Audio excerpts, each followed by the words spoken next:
on frozen embryos, on congenital anomalies, and on andrology, where we are headed.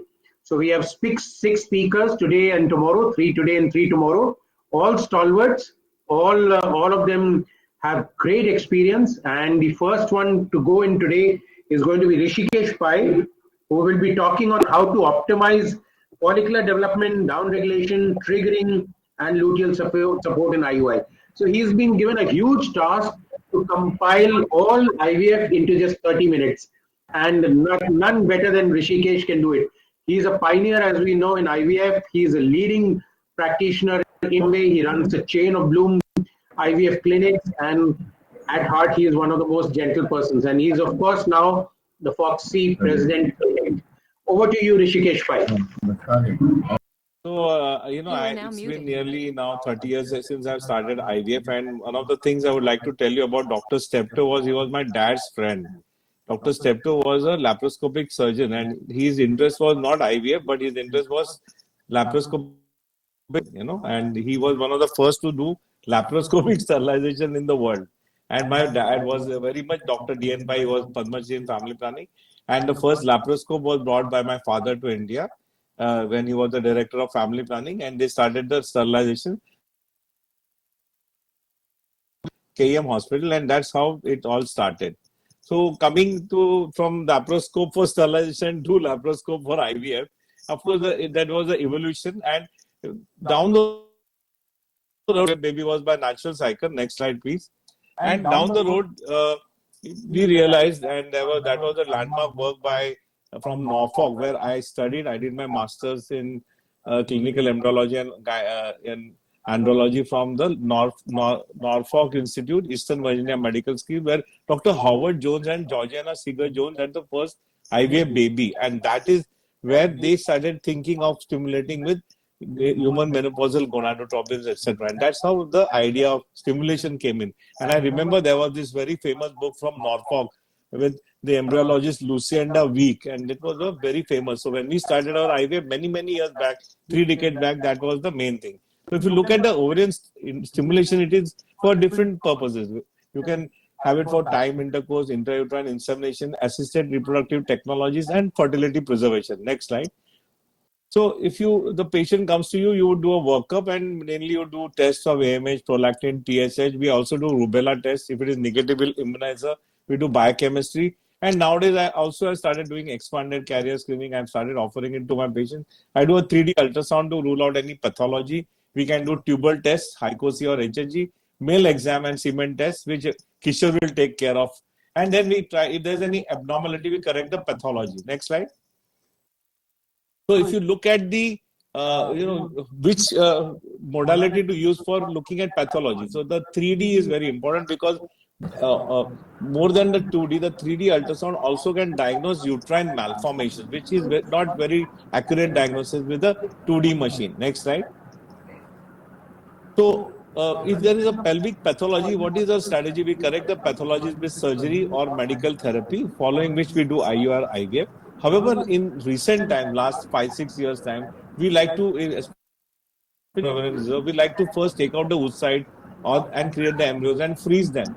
And after we have enough embryos frozen, then we correct the pathology and then we do the transfer. Because with this, even sometimes fibroids and all can recur in the intervening period. So we can block the recurrence. If we have a endometrioma, if you decompress it, you block it from refilling. So it's very important to do it the reverse way. Next slide. Yeah. So if you look at response, what is a hyper response? There are many definitions, but Greisinger's definition of 2016, where he said that if there are more than 18 follicles, in my group, we have a cutoff of 15 follicles, but if there are more than 18 follicles or more than 11 millimeters or more than 18 oocytes, you can characterize it as a hyper response. On the other hand, what is a low ovarian response? Ferrati's paper in 2011 said that if there are less than or equal to 3 follicles or less than 3 oocytes on recovery, that can be defined as a low response. Next slide. So how do you classify response? There are different parameters: age, history of previous response, BMI, AMH, AFC, and day to FSH, also inhibin. But nowadays, next slide, only the AMH or the AFC, the new HT guidelines has recommended that you can use only AMH and or AFC to classify response. So you can do a antral follicle count, and you count the ones that are more than 2 to 9 millimeters in size, and based on that you can do the AFC count, or next slide, or you can do the antimullerian hormone test. And if the in poor responders it is less than 1 nanogram per ml, in normal responders it ranges between 2 to 3.5 nanograms per ml, and in high responders we don't call it hyper responder. The SC has redefined the calling into poor, normal, and high responders. In high responders, you have an AMH nanogram per ml. Next slide. So, if normal response where AMH is between 2 to 3.5 and AFC is more than 10 and less than 20. I've just made it round figure. Actually, it is more than 7 and less than 15. A high response would be an AMH of more than 3.5 and an AFC of more than 20, 15 to 20. And a poor responder is an AMH of less than 1. It is actually 1.2 and an AFC of less than 7. Next slide. Once you classify the response, you do the ovarian stimulation. So if you look at the HT guideline, they came out in 2019 with a revised guideline. It's a really big, fat, tedious guideline which is there, and there were multiple recommendations. And these were valuable evidence-based recommendations to optimize ovarian stimulation and IVF. However, data from such guidelines are primarily based on RCTs with highly selected populations that are conducted under very controlled conditions. Furthermore, these trials were limited by the fact that only about 35% of the general patient population has been reported to meet their inclusion criteria. Next slide. And so, there was this Delphi consensus where there was a meeting, and they created this optimizing follicular development, down regulation, triggering, and luteal phase support during IVF. And this Delphi consensus was with all these following authors led by Alviji. Actually, I was fortunate enough to meet him on a webinar just 3 days back when we are planning to do the ASPIRE guidelines for COVID treatment. Next slide. And if you look at the Delphi method, they had a scientific board. The scientific coordinator proposed statements and the supporting references that were discussed and amended by scientific board, which comprised of the coordinator and 10 experts. Each scientific board member suggested an additional 2 to 3 experts and created an extended panel. These 35 experts voted on the level of agreement, disagreement with each statement using a 5-item Likert scale. It was reached if the proportion of participants agreeing or disagreeing with a statement was more than 66%. If consensus was not achieved, the statement was revised and the experts re-voted. The process was repeated until consensus was reached on all statements. And this was the consensus results which were then communicated to all participating panel. And this Delphi guideline were presented at the H3 meeting in Europe. Next slide. So this was how it was done. 11 scientific board members. Then there were 70 additional members. They created a 35-member panel, and then they voted on all the statements. And whenever there was an issue, they re-voted till they reached a consensus. Next slide. So as I go along and I keep on talking about ovarian stimulation, I'll keep on telling you about the guidelines, and I will try to merge it together. I actually also wanted to tell you about the H3 guidelines, but that was too vast and they were too confusing. So I said that I don't think I would. So I have got a very standardized thought process which is there, and I compare it with the Delphi guidelines. So if you look at the stimulation protocols, the ISMAR classification is commonly used, and it's a lovely classification. ISMAR is a Society for Minimal Ovarian Stimulation, and that was founded by a lot of people in Europe. All over the minimum stimulation to be the main stimulation in IVF. And they divided the classification into conventional IVF, where there are more than or equal to 8 oocytes. You use the GnRH agonist or an antagonist, and use the conventional gonadotropin, FSH or HMG dose. A natural cycle IVF was defined as a single oocyte. There was no medication. You look for the LH surge, natural LH surge, and after the LH surge, you went in and did the pickup. A modified natural cycle was a single oocyte where SCG was given for surge instead of looking for a natural LH surge, and only GnRH antagonist and a little FSH, mild FSH HMG add-back was given. And a mild IVF was where we targeted 2 to 7 oocytes, low dose FSH less than 150 units a day were used, and oral compounds in combination with GnRH antagonists were used. So these are the 4 classification, next slide, which were done for ISMAR classification. And then what was the gonadotropin? Normally, I tell all my juniors now when they come to me first time, they start practice with me, I tell them that you, for normal responders, you can use a highly pure HMG or a recombinant FSH. Right from day 2 to day 11, you can either use HPHMG or RFSH. For hypogonadotropic hypogonadism, you can use a highly pure HMG or a combination of recombinant FSH with RLH right from the beginning, from day 2. For a poor response patient, you can use a highly pure HMG or a recombinant FSH with recombinant LH. I50, but the new H3 guideline has said that more than 300 is of no use, and you should not use more than 300 per day of combination. For hyper or high responders, as they are called now, not hyper responders, they are redefined now. You can use just a recombinant FSH, and I start with at least 150. Otherwise, there will be a monofollicular response. And for you can use if you are using combination, I prefer to use a recombinant FSH. Next slide. So if you look at the dose, how do we start? Then we base it on the age of the patient and based on the classification, whether she is a high responder or a normal responder or a poor responder. And based on that, we combine and we decide the dose of the gonadotropin. Next slide. So if you look at the Delphi guidelines, so as I go along, I will also talk about the Delphi guidelines. So one of the first statements with the Delphi group said that exogenous FSH alone is probably sufficient for follicular development in normogonadotropic patients. So in a normal responder, FSH is good.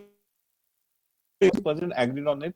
The second statement they made was there is a strong the number of oocytes and the live birth rate following fresh cycles, and a positive linear association with cumulative live birth rates in both fresh and frozen cycles, where there was a 100% agreement amongst all the 35 people. And in the third statement, they said that most studies on ART examination, can everyone please shut down the mic, the audio,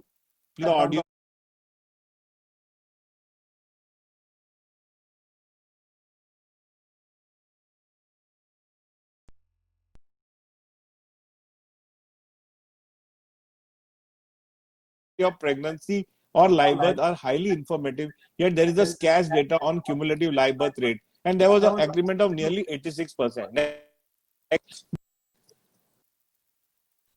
Then, when compared to treatment FSH alone, a recombinant FSH and LH treatment might improve the ongoing pregnancy rates in some groups of low prognosis patients. So, as I told you that in a low responder, you would anyway give a highly pure HMG or a combination of recombinant FSH and LH, and there was a 100% agreement in the group. And when compared to HMG, the effects observed across studies show tendency towards an improved rate while using recombinant FSH and LH treatment. Nevertheless, further study. This is the one thing I don't personally agree. I feel that in a normal responder group, whether you use a highly pure HMG or a combination, it gives the same outcome. I don't agree with this statement. And accordingly, 68% agreed, but remaining nearly 32% didn't agree with this statement. Next slide. But the agreement level was cut off at 66%. So if the 66% people agreed, it was accepted that this was the general consensus. So the next statement is in patient with severe FSH and LH deficiency, that is hypogonadotropic, evidence suggesting a significantly higher time to pregnancy was achieved with recombinant LH supplementation compared to HMG. So in a hypogonadotropic, they would prefer we give HMG rather than a combination of FSH and recombinant LH. And recombinant LH supplementation is superior compared to HMG in cost efficacy, improved pregnancy rate with significant less units of recombinant LH. So there was a 79% agreement on that. LH and HCG are characterized by specific molecular and biochemical features. They interact with the same receptor, resulting in lower dissociation rate by HCG than LH binding. And recombinant LH has a shorter terminal half-life compared to HCG. Downstream signaling consists in LH-related proliferative and anti-apoptic signals versus high steroidergenic potential and pro-apoptotic activity of HCG in vitro. This is Latin, so we'll jump this slide, but there was a 78% consensus. Next slide. So if you look at the long protocol, that was a standard protocol, and I used it for a lot many years. I started doing IVF in 1990, and from that time onwards, I used the long protocol, and I used to get fantastic results. Nearly 45-50% was my pregnancy rate at one point in time. After that, I went, next slide, I went to the antagonist protocol. Next slide. And I was a bit reluctant to start the antagonist, and when I started it, my pregnancy rate fell down by 5% compared to long. Though there are the consensus statement that say there is no difference in the outcome, but yes, there is a more yield of eggs with the agonist protocol. But fantastic was the great thing was that I had a very good life. There was no problem, no tension in me at all anymore because there was no hyperstimulation. Next slide. And I readily accepted this, even though there was a 5% fall in the rate. There is this study by Al-Inani, a meta-analysis which showed that there was no difference in the pregnancy rate between agonists and antagonists, and the hyperstimulation risk drastically fell down. Next slide. But in my practice, I had that 5% fall, but I didn't care because it didn't really matter to me. In 3 attempts, I could achieve 90% pregnancy. So what difference it makes? 4-5% here and there. It really doesn't make a difference. You must have a patient and you must give the patient a pregnancy without any harm to her life. There are two things in medicine which are there. They are called beneficence and maleficence. Beneficence means you must benefit the patient with your treatment. And maleficence means you must never. So these are the two ethical guidelines on which you have to base your practice. You should not just say, "Acha, I'll give pregnancy at any cost. It doesn't matter if my patient dies in the process." No, it is not acceptable. Not even a single death is acceptable. And even now, I know that there are people who are doing GnRH agonists, especially in donor-oocyte cycle. If one death is there and you are caught now, you will be put into prison for that. Remember that. And no one will spare you for that. So in a donor-oocyte cycle, you should never use the agonist protocol, and you must always use the GnRH agonist trigger. If you are caught, you are doomed. I'm telling you right now. So if you look at pituitary suppression, the live birth using the long GnRH agonist and the multiple dose GnRH antagonists are come for efficacy. The incidence of any grade of hyperstimulation and cycle cancellation due to it is significantly lower after pituitary downregulation with GnRH antagonist compared to the pituitary downregulation with GnRH agonist. So this is also agreed by many of them. And after the administration of analogs, a functional state of hypogonadotropin LH deficiency could be achieved, potentially affecting folliculogenesis, steroidogenesis, and oocyte competence. Next slide. So pituitary separation is to be done with the antagonist protocol. Next slide. So you can also go for mild stimulation protocols where you can have CC or letrozole or tamoxifen for the first 5 days, and you can add a recombinant FSH or HMG from the 6th day onwards, and you can add an antagonist, and they give really good results because the incidence of aneuploidy oocyte is lesser with these protocols. Next slide. And how do you monitor them with serial transvaginal ultrasounds? Occasionally, you can do a day 2 LH, FSH. I don't do any of these things nowadays. You can do an occasional serum E2 level. Sometimes I do an E2 level when there are 40 follicles on the day of the trigger. So I just want to see exactly what is the trigger. And on the day of the trigger, we also do an Applebaum scoring of endometrial thickness. Next slide. How do you trigger and when to trigger? When there are 3 follicles of more than 18 millimeters, we give a trigger either with HCG or GnRH agonist. And ovum pickup can be done 35 to 37 hours. There are a lot of studies that have shown that even if you do a pickup at 37 hours, there is hardly any patients who rupture, and you can actually adjust the dose based on your convenience. Next slide. So if you look at the trigger, you can give a HCG trigger with a urinary HCG. You can give a recombinant HCG trigger. You can give a GnRH agonist trigger, triptorelin or leuprolide. You can give a dual trigger. In PCOS, you can give a dual trigger. That is, you can give a GnRH agonist trigger along with a little 1500 in international units of HCG. You can give in a poor responder, you can give a double trigger. That is, you can give a simultaneous HCG with the GnRH agonist trigger. And trigger can be given when 2 leading follicles are more than 17. And as I told you, you can do a pickup after 35 hours. if follicle more than 16 or more than 11 or more than 15, as I told you, Greisinger's cutoff is follicle more than 11 or more than 18 in number, he doesn't give, you have to give a GnRH trigger instead of a HCG trigger. If egg donor, you never should give the HCG trigger. If you give out HCG,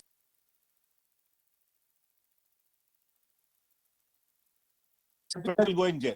So never give a HCG trigger in a donor, even if it means that you don't have whose side, it doesn't matter. But if you can't compromise and jeopardize the donor's life, remember that.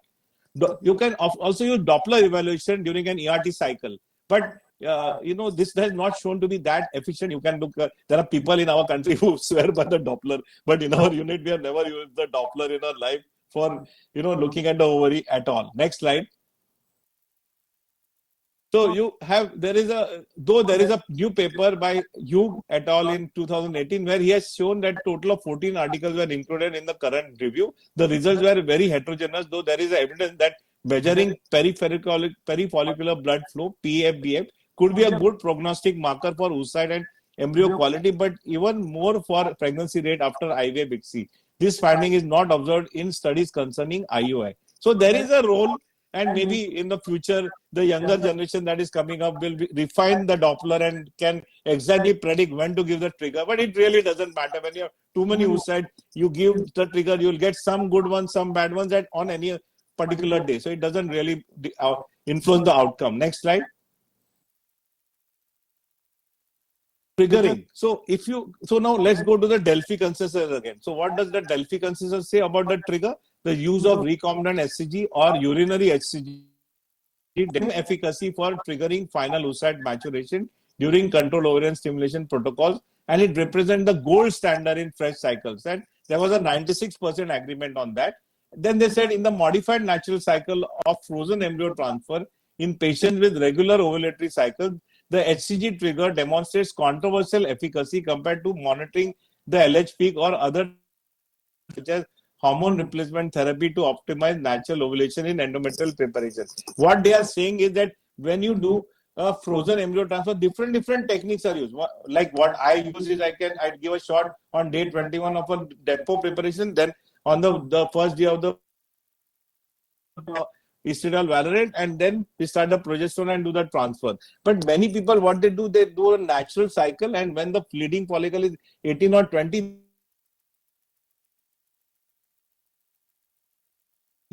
started. So the HCG trigger, and many people, what they do, LH, urinary LH, and they look for the surge, and based on the surge they start the progesterone. So different people start differently, and what they are saying is the HCG trigger is not that great. Next slide.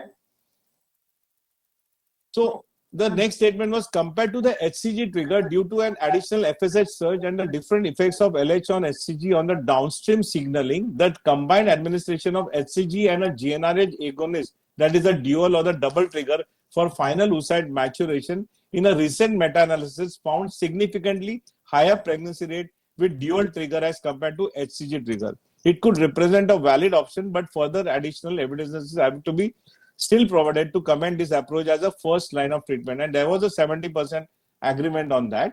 A GnRH agonist trigger in a GnRH antagonist protocol is recommended for final oocyte maturation in women at risk of OHSS. So this is very important, that the high responders, not hyper responders, high responders, the new terminology is high responders. The high responders should be given a GnRH antagonist cycle and a GnRH agonist trigger. Next slide.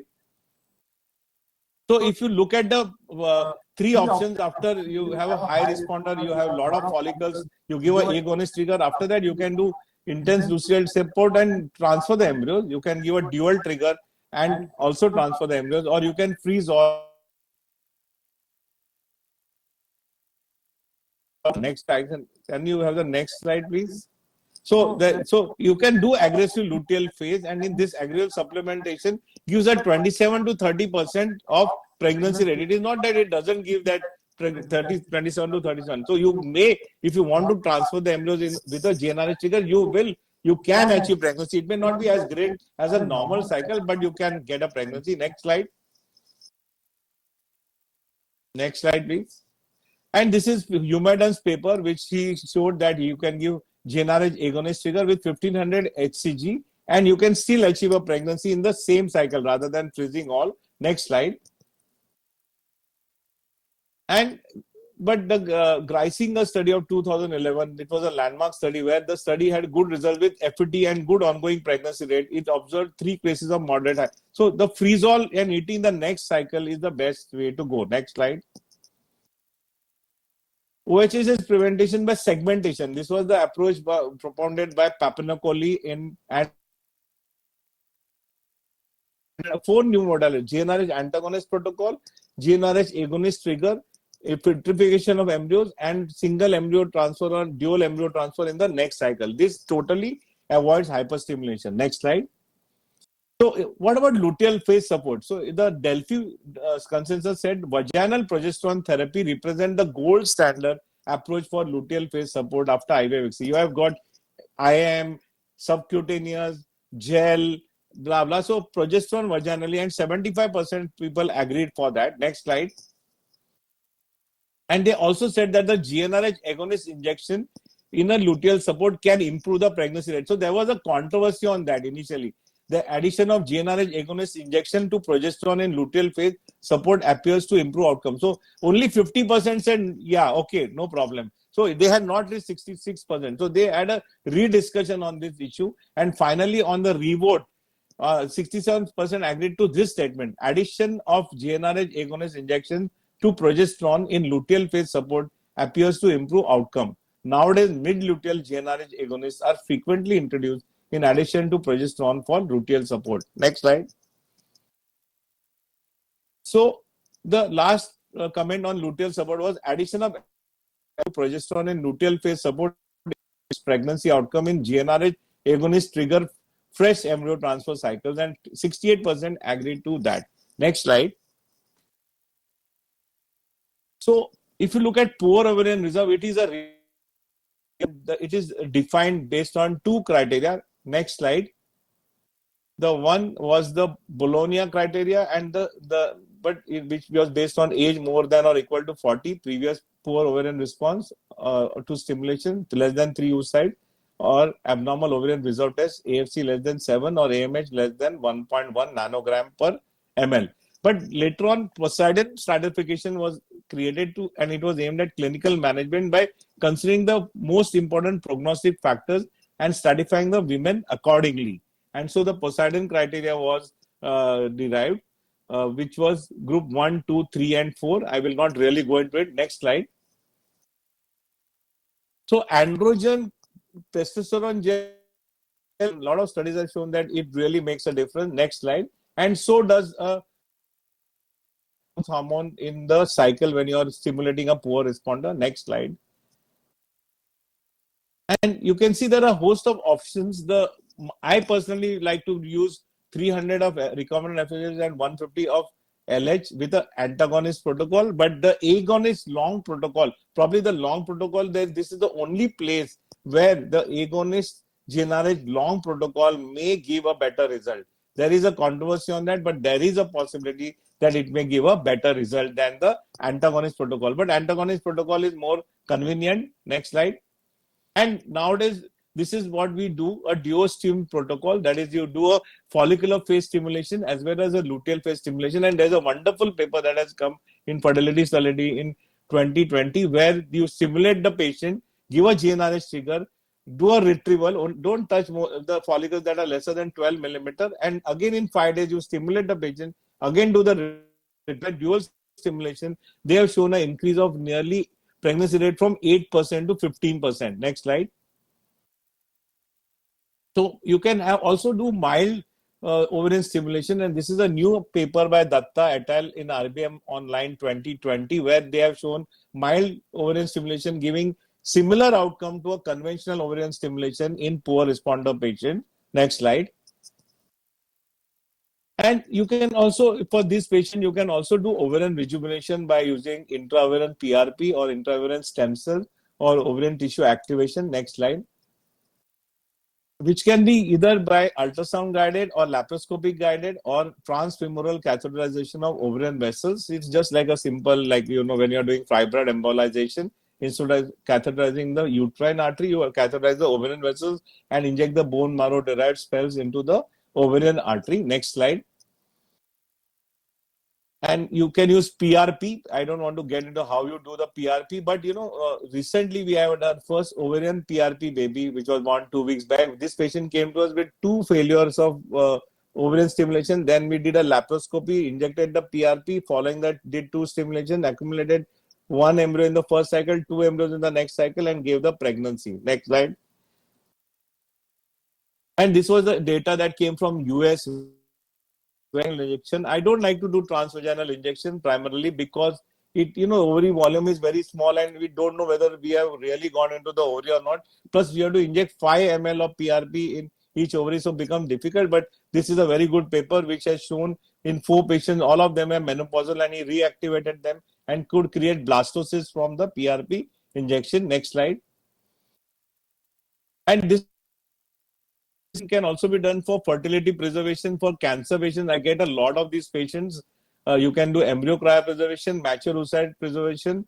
Recently I had a radiologist and a gynecologist. Their 17-year unmarried daughter they phoned me, next slide, and they said that she has got non-Hodgkin's lymphoma and they had to undergo stimulation. So I called them down. The next day they flew down to Mumbai. Next slide.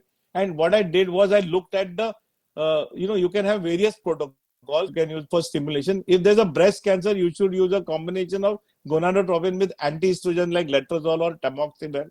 But otherwise, you can use a standard gonadotropin stimulation protocol. Next slide. And this is a very important slide I wanted to show you. So if the patient comes, this patient was on the 12th day of a cycle. And I scanned, she had a 16 millimeter follicle. I ruptured the follicle because this 16 millimeter, if I had started gonadotropin stimulation on that day, this follicle would have consumed all the gonadotropin. So you have to rupture this follicle. So you give a GnRH trigger, not a HCG trigger. I gave a HCG GnRH trigger, ruptured the follicle, and after three days, I called her back. We did a scan, the follicle had disappeared. Then we started the gonadotropin, got 17 oocytes. You base it on the technique is done. So early follicular phase, if she comes, there's no problem. In the mid follicular phase, you look for the follicle. If it is more than 14, then you rupture the follicle with GnRH trigger. If it is less than 14, you start them on gonadotropin and start the antagonist as soon as the follicle is more than 14. So this is how you do it. Next slide. And this is the next slide. This is the protocol which you have to follow. Can you put the next slide on? So this is if you are going to start a gonadotoxic therapy on 14 day, that day you minus 2 days. So that is the day when you do the pickup. 2 days before that you give the GnRH trigger, but you give a GnRH depot preparation because the day again chemo and radiation therapy also. And then you go backwards and on the second day, 14 days before you start them on ovarian stimulation, and you can put out one ovary as well. So these are the various combinations that you can do. Next slide. I think I've got only few slides. So this is the protocol, which was the HC guideline protocol, which they have put in HC 2019 guideline. So if there is a low responder, you would either give a GnRH antagonist or a agonist protocol. I prefer an antagonist. You can give between 150 to 300 international units of gonadotropins. You do ultrasound monitoring and for follicle size and number. Look at endometrial thickness and estradiol level case to case. And if she is a low responder, either you give 10,000 units of HCG or 250 micrograms of recombinant HCG, and then you can do the oocyte retrieval. And then, of course, we in our unit we pool the patient, do 3-4 cycles, collect many embryos, and then do the transfer. If it is a normal responder, you would prefer an antagonist protocol, and if it is a high responder, again an antagonist protocol with a GnRH trigger. Next slide. And these are the HC recommended research in. So what they are saying is that for the literature and discussion of available evidence, several topics were identified for which evidence is inconsistent, insufficient, or non-existing. For the benefit of couples undergoing ovarian stimulation, the HC Guideline Committee recommend that future research, where possible in well-designed RCTs, should focus on this research gap. So the 5 points they have said are in research, not in clinical practice. Gonadotropin dose reduction is in predicted high responders. So in high responders, they are saying instead of giving GnRH antagonist with a trigger, we should find out and titrate the dose so that low dose gonadotropin can be given to normalize the ovarian response. And this should be compared with the standard GnRH antagonist with agonist trigger with a freeze-all policy, which we are at present following. The second recommendation is pre-treatment option for scheduling in GnRH antagonist protocols compared to agonist protocol should be identified, because the oral contraceptive pill which is being used for programming cycles can reduce the pregnancy rate, especially in the antagonist protocol. Luteal phase support, GnRH agonist compared to progesterone should be compared to low dose HCG, and the efficacy and safety of a freeze-all strategy in cycles with routine embryo biopsy for PGT should be further researched. And the final recommendation is GnRH agonist trigger with adjusted luteal support should be compared to 10,000 HCG trigger with freeze-all in observed high responder patients. So these are some of the recommendations of H3 2019 committee. Next slide. Next. Hello. So this is, I think, the last slide. I am very grateful and thankful to Eris Pharma and to Narendra Malhotra and to my friend. Both of them are my great friends. Of course, Narendra also is my great friend. Bhavishi and Kishore are there. Kishore was my one of our, just to be on a lighter side, Kishore was a dynamic surgical lecturer and registrar when we were students in KM Hospital and married to Purnima. And Himanshu Bhavishi has done very well. His wife is also a great IVF person and they have done very well. And of course, the Malhotras are a great family. I would call them the IVF family of India. All of the four Malhotras are into IVF and their enthusiasm really amazes me every time I look at the family. And God bless all of you.